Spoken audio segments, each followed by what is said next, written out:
Leaf stitches part 2 எப்படி பண்ணுறதுன்னு பார்க்கலாமா?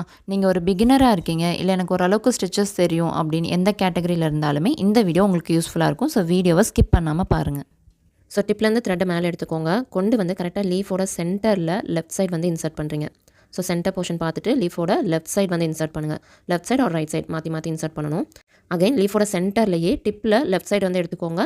தென் ரைட் சைடோட சென்டர் போர்ஷனில் இன்சர்ட் பண்ணுங்கள். ஸோ இது மாதிரி left side and right side மாற்றி மாற்றி இன்சர்ட் பண்ணிங்க அப்படின்னா லீஃப் ஷேப் வந்து கிடச்சிரும். தென் நெக்ஸ்ட் மறுபடியும் மேலே எடுக்கும்போது டிப்புக்கு கீழே அடுத்த ஸ்டெப் என்ன பண்ணணும், டிப்புக்கு கீழே இருந்து தான் எடுக்கணும். மறுபடியும் டிப் மேலே எடுத்தீங்க அப்படின்னா லீஃபோட ஷேப் வந்து கிடைக்காது. இப்போ என்ன பண்ணணும், லெஃப்ட் சைடு இன்சர்ட் பண்ணணும்.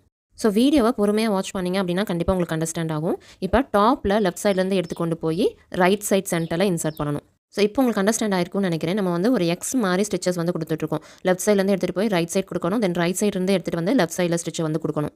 ஸோ இதை வந்து நீட்டாக எந்த அளவுக்கு பொறுமையாக நீங்கள் பண்ணுறீங்களோ அந்தளவுக்கு உங்களுக்கு அவுட்புட் வந்து கிடைக்கும்.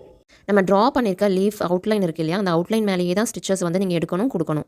அந்த லைனை விட்டு வெளியில் போகவே கூடாது. அப்படி போச்சு அப்படின்னா உங்களுக்கு வந்து அன்ஈவனாக இருக்கும், ஷேப்பு பார்க்குறதுக்கு நல்லா இருக்காது. அண்ட் லீஃபோட டாப்லேருந்து நீங்கள் த்ரெட்டை மேலே எடுக்கும்போது ஆல்ரெடி ஒரு ஸ்டிச் வந்து நீங்கள் கொடுத்துருக்கீங்க அப்படின்னா அதுக்கு கீழே இருந்து தான் எடுக்கணும். இப்போ பார்த்தீங்கனாலே தெரியும், மேலே ஒரு ஸ்டிச் இருக்குது, அதுக்கு கீழே ஒன் ஸ்டெப் கீழே தள்ளி தான் மேலே எடுக்கிறேன்.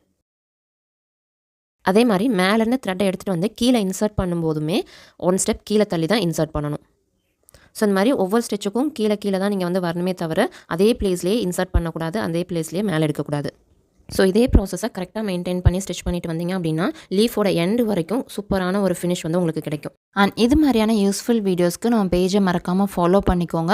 அண்ட் நம்மளோட professional aari course and hand embroidery கோர்ஸில் ஜாயின் பண்ணணும்னு நினச்சிங்கன்னா ஸ்கில் 3 நம்பருக்கு காண்டாக்ட் பண்ணி உங்கள் சீட்ஸை வந்து ரெஜிஸ்டர் பண்ணிக்கோங்க. ஸோ நெக்ஸ்ட் பேட்ச் வந்து November 10th ஸ்டார்ட் பண்ண போகிறோம். ஸோ மிஸ் பண்ணாமல் உங்கள் சீட்ஸை புக் பண்ணிக்கோங்க. தேங்க்யூ.